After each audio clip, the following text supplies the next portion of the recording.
Do you know what you are doing? Don't you realize you're adding to the over-commercializing of Christmas?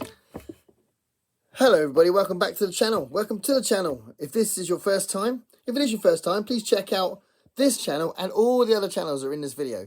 So this is a follow-up video to my one about the best book that 30 plus booktubers had read. And it was a lovely little compilation of lots of videos that were sent to me of my friends saying what their favourite read of 2024 was. This is a follow-up one. Basically, without saying which specific one, there was one that came through and I didn't see it, and I was a bit gutted that they weren't included on the first video, so I thought, right, I'll do another one. But this one is themed, so I've decided to kind of justify a second one, if you like. This is 12 booktubers' favourite science fiction and fantasy read.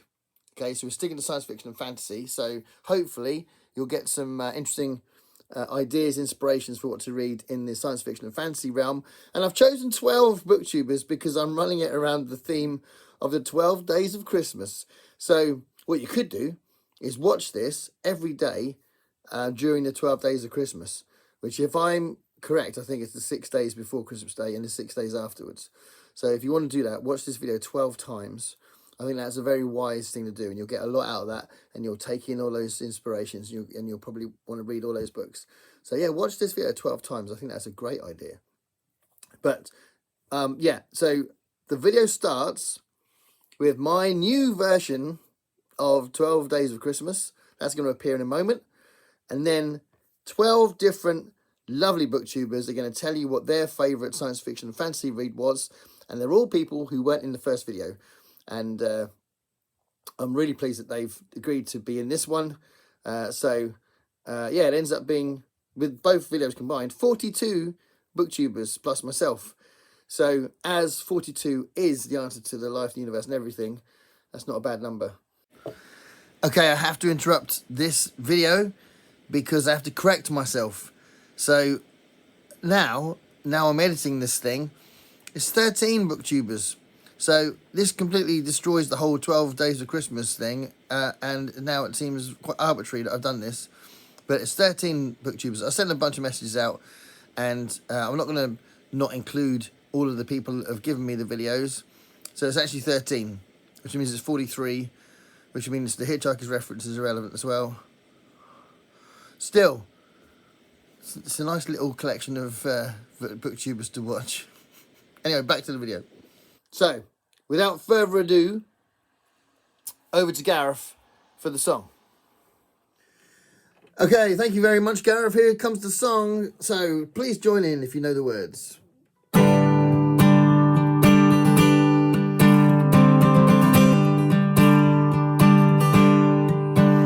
On the 12th day of Christmas, Booktube gave to me some sci-fi and fantasy reads. On the 12th day of Christmas, Booktube gave to me 12 funsters slumming, 11 people sprinting, 10 guys dog breathing, 9 tags are tagging, 8 book clubs forming, 7-part series, 6 guys are streaming, 5 gold gems. Oh, 4 hours of words and 3 hench bends and 2 bookbuds and some sci-fi and fantasy reads. Hey everyone, Ryan the Vintage Viking here, and I have my favorite sci-fi book that I've read this year in 2024. I have some runners up back here. The Firefly series, Project Hail Mary. I was torn between what to pick, but ultimately I ended up going with The Thing movie adaptation by Ellen Dean Foster. If you know me, you know how much I love The Thing, everything having to do with it, the short story, the adaptations, the movie adaptations, all that stuff. But the book adds a little bit to the characters. It adds some insight into their thought process, things like that. Gives you a little bit more depth than you get just from watching the movie. So it's a great adaptation, and I highly recommend you seek this one out and give it a read. It's worth your time. Thanks. Hello, my fellow page turners. I'm Matthew, the man with a hat who reads, and I've been asked by fellow booktuber Gareth to do a quick little blurb about my favorite sci-fi fantasy book of 2024. I've read a lot of great books this year, but there was only one I could even think of to qualify for this, and that was Cameron Johnston's The Maleficent Seven. This book was an absolute blast from beginning to end. If you've seen the Magnificent Seven movie, the old Western, you kind of get an idea what the story is, only our protagonists are monsters and demons and ogres and vampires, war gods and alchemists and pirate queen, and just they all team up to take down this army that is the light, and it is an absolute blast.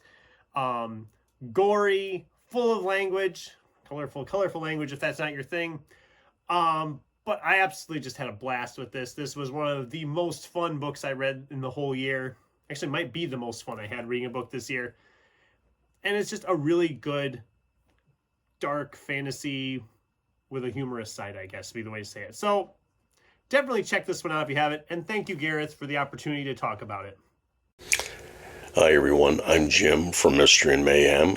My choice is To Your Scattered Bodies Go by Philip Jose Farmer, which is part of his 5-volume River World series.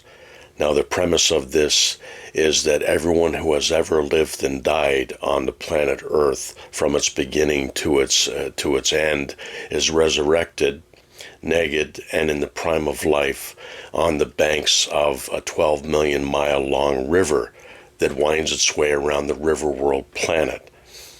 Now, the main character's quest, Richard Francis Burton in the first book, is to find answers as to why they're there and possibly find the beings that are responsible.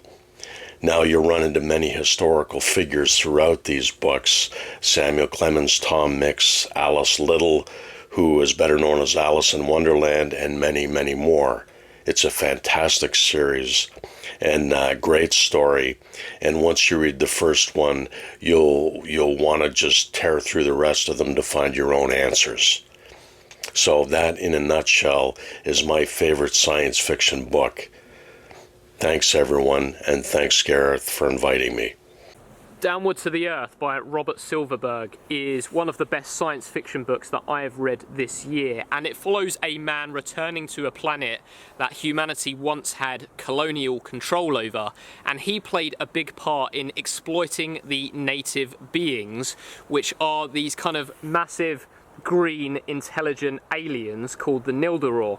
And he feels compelled to return to this planet Belzegor to go into the mysterious northern mistlands of the planet and witness the Nildoror's rebirth ceremony, which he'd always heard about but never seen himself. Now that the planet is back in control of the natives, he must get permission from one of the elders, and they agree that he can go into these sacred mistlands in exchange for retrieving a human who is in hiding because he supposedly committed some kind of sin against them. It's essentially a science fiction treatment of Joseph Conrad's Heart of Darkness, and it really explores the lingering impacts of colonialism on culture, on ecology, and most importantly in this book, on spirituality.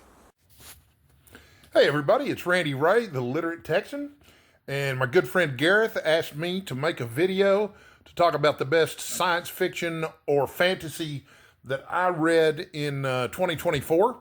I've read 117 or 118 books so far this year, which is a lot for me. And a good percentage of that has been fantasy and science fiction, and there have been some really good ones.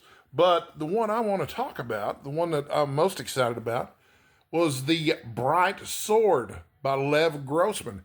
Lev Grossman is the author of a series of novels called The Magicians. He's also a book critic for Time magazine, or at least he used to be.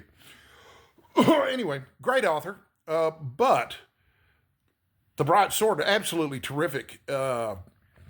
It starts off with an interesting framing device, and I am going to spoil a little bit here, but not too much. But it's about a young man who's raised on a farm somewhere in England. He goes to Camelot to seek his fortune, and he gets there after the fall of King Arthur. Surprise! Not what I expected at all, because it is an Arthurian fantasy. But, you know, he wants to go join the Knights of the Round Table, and it's not impossible to do. It's just that King Arthur's gone now. So much of the story of King Arthur and Camelot is told in flashback throughout, but the author does make some changes to the mythology that are actually really, really interesting. I play a fantasy role-playing game called Pendragon, which is like Dungeons & Dragons, except it's set during the reign of King Arthur, and you play knights in King Arthur's court. It's the only character class you have in Pendragon. And this reminded me of a Pendragon campaign because, of course, you start to deviate from the history and the mythology because your players are going to do things that are unexpected. Can y'all see my dog behind me there? He's in the bed. But anyway, that's what it reminded me of. And it was the impetus or the catalyst for me to start a new Pendragon campaign with some of my buddies. But if you like fantasy, if you like King Arthur stuff, I cannot recommend The Bright Sword by Lev Grossman highly enough. The characters are engaging. It's well written. It's easy to read. It's like eating ice cream, except it's a fantasy novel. And that was my favorite fantasy or science fiction novel for 2024. I'm Randy Ray from The Literate Texan, and thank you for asking me to participate, Gareth. Hello, I'm Lecton from the channel Reading from the Depths. Thank you to Gareth for asking me to be part of this Best of 2024 Volume 2. I am not going to tell you my favorite horror book of the year, nor am I going to tell you my favorite sci-fi book of the year, but instead I want to talk about my favorite fantasy book, and that would be Mirrored Heavens by Rebecca Rowanhorse. Mirrored Heavens is the final book in her Between Earth and Sky trilogy, the first book being Black Sun, and the second book being Fevered Star, and this is an epic fantasy that is unlike any other you've read before. Rebecca Rowanhorse is an indigenous author, and because of that, all of the world building, all of the communities, all of the characters that are in this story are inspired by actual communities, cultures, and beliefs of various indigenous communities throughout the Americas. The world building and character work in this are excellent. They're breathtaking. We move through different character POVs, and so we see the clans, the tribes, the locales from all these different angles. Now, a few generations before the first book starts, there was a revolution, and in the name of progress, in the name of advancing all of society, it was more or less made illegal to practice the old religions, to worship the old gods, to practice the old magics, and instead there is a single citadel full of the high priests who are now in charge of all of the land's magic and spiritual power. One of the main characters that we follow, especially in the first book, is a young man who was born for the sole purpose to be the vessel of the ancient crow god reborn. We follow him on his journey as he's going to this religious ceremony where all the high priests are gathering with the goal of rebirthing the crow god. But we know that if that happens, that will be a birth of blood and violence and death. And so as we follow him on this journey, we are terrified for him, but also terrified of what happens if he succeeds. And then there's so many other storylines that branch out from there, everyone vying for power, both mundane, worldly power and spiritual power. This story explores ideas of colonization, but not just colonization of land, but colonization of your mind, of your belief system. And in addition to that, it talks about the importance of lineage, of community, of solidarity, and while it looks how the old and the new are constantly clashing across communities, across families, even within the individual. So this trilogy has a lot to say, but it's also a lot of fun, and I promise you won't regret picking it up. Thanks so much. Have a great day. Hey everyone, Kat here, your favorite ginger bibliophile. And thanks to Gareth for inviting me to do this. So I looked through my shelves and found this, which, oh, horrible lighting, Witch's Reign by Shannon Mayer. And this is the first of 9 books in the Desert Curse series. It's a, at the end, slightly spicy young adult shifter fantasy with a black cat and a cat-sized dragon who are the underdogs, very feisty, very loyal, very foul-mouthed, so if you got a problem with language, avoid this series. But it's about, you know, found family and relationships and magic and friendship and drama, and just, it was just a good time. I loved all the attitude and the interactions between the characters, and every book has a whole different adventure going. I devoured the 9 books in slightly over a week, so do with that what you will, and I will see you soon. Bye! Happy reading! Hello everyone, my name's Cliff, and this is my channel, Cliff's Dark Gems. And I just want to say a big thank you to Gareth for including me in his video, the best fantasy and sci-fi books. And yeah, I'm going to do something out of my comfort zone, because I primarily talk horror. And I read a book this year, a fantasy book that was warm, comforting, something that I really, really needed. And that is Legends and Lattes by Travis Baldry. And yeah, it was just like a warm hug, and I needed it in my life. And it's about a battle-hardened orc who hangs up her sword, she retires, and she moves to a little town because she wants to start up a coffee shop from scratch. And the book is about the friends that she meets along the way, people she loves, grows to love, and the trials and tribulations of watching her shop grow. And it's just a beautiful story. So thank you so much, Gareth, and to all of you. Cheers. Bye. Hey everyone, Gareth reached out to me and asked me if I would send over a 1-minute-ish video about my favorite science fiction or fantasy. So here's the book I wanted to show you. I could be very predictable and show you The Hobbit or the entire Lord of the Rings trilogy. I love fantasy, I love Tolkien, I love a lot of other fantasy writers. I have read some science fiction, N.K. Jemisin and Octavia E. Butler and Ursula K. Le Guin. Beautiful. But the book I wanted to show you is kind of a quieter literary sci-fi book. It is The Sparrow by Mary Doria Russell. Absolutely love this book. And because this is a science fiction book combined with themes of religion, bring it on. This is a book for me. This is the book about a Jesuit priest named Emilio Sandoz. And he is part of a group. He leads a scientific mission to a newly discovered extraterrestrial culture. They expect a lot of hardships, but they don't expect what happens on this journey, and it's catastrophic. And it's very difficult to read. There's some trauma here, but there's a lot of relationships and love and story. And the combination of science and religion, it has a lot of things to say about mission work and discovery and communication. So if you have the chance, pick up The Sparrow by Mary Doria Russell, one of my favorite sci-fi books. Hey, it's Grammaticus here to give you my most enjoyable science fiction or fantasy read of 2024, and that is The Draco Tavern by Larry Niven. Larry Niven, most famous for his work on Ringworld. This is actually a collection of 27 short stories that were written between 1977 and the year 2006. That follow all of these mini adventures within the Draco Tavern, which is in Siberia, run by Rick Schumann. This tavern that acts as an debarkation point for all these alien beings from across the galaxy in the far, far distant future of 2030. That's right, 5 years from now. And it was wonderful. It's a fantastic format for Larry Niven. He's great as a short story writer. You've got all these stories of humor, satire, irony, and adventure in these 27 mind-blowing stories, and I loved it to death. I was very sad when it was over, which is always a good sign of a book. So that's my most enjoyable sci-fi or fantasy read of 2024, Draco Tavern. And giant shout out to Gareth for organizing this video. Thank you, Gareth.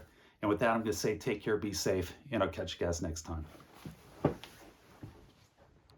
Okay, so my favorite sci-fi read of 2024 was Roadside Picnic, again, for the third time. And listen, I know that's kind of a cop-out because it was my third reread of it, but honestly, I will probably reread this book every year for the foreseeable future. It helps me remember why I fell in love with sci-fi in the first place, with its mixture of bleak, alien inscrutability and human fragility that simultaneously is comforting and existentially destabilizing. But I digress. Since rereads are, I think, disqualified from this particular kind of best of reflection, or at least they should be, I'm going to talk about my favorite sci-fi read of 2024 that was also a first-time read for me, and that's Gateway by Frederick Pohl. I made a positively glowing review of Gateway back in early November.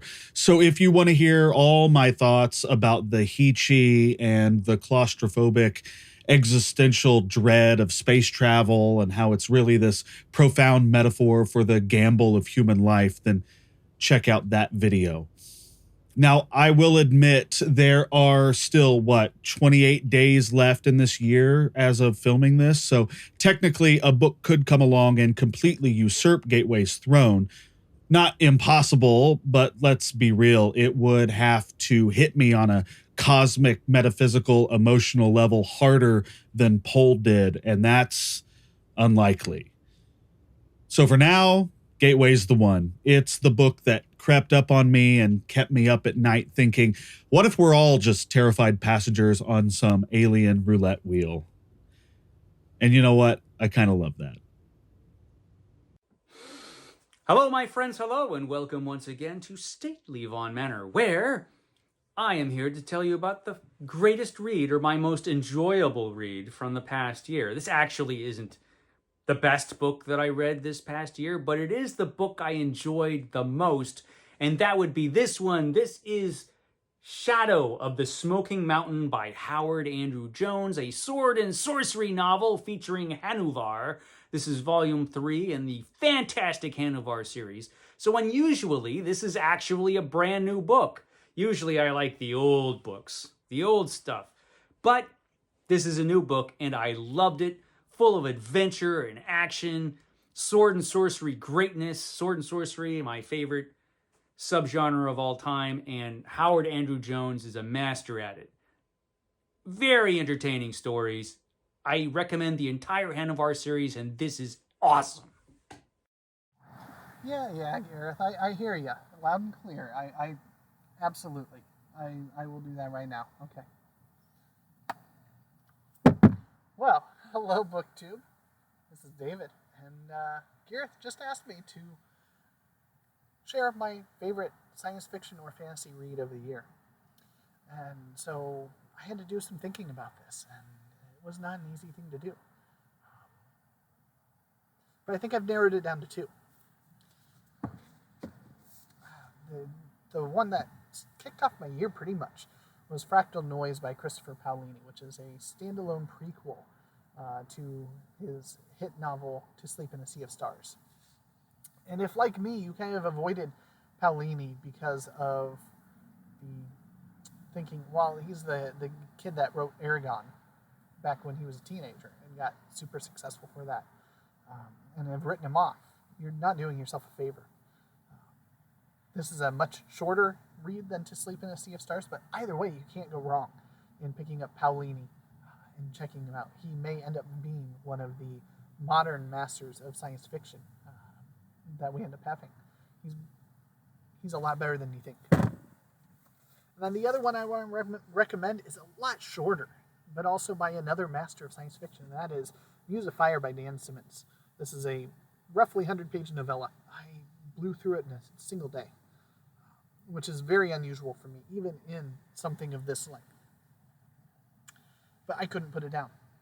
Whether you enjoy Shakespeare a lot, or you don't care at all for Shakespeare, there are Shakespearean references in here that those that enjoy Shakespeare will enjoy seeing and reading, but it's not necessary to enjoy the science fiction tale that is being told here by Dan Simmons, who is, as I said, another master of the craft. So if all you've ever read by Dan Simmons is Hyperion or the other cantos in the Hyperion cantos, definitely check this out. And even if you're new to Dan Simmons, this is a great place to start. It will show you just how good he is at doing his craft. So there you go. Thank you, BookTube. We'll catch you next time. Merry Christmas, everybody. Thank you so much for watching the video. Thank you for all the contributors. Please check out the channels and subscribe and comment as much as you can. Stay curious, everybody.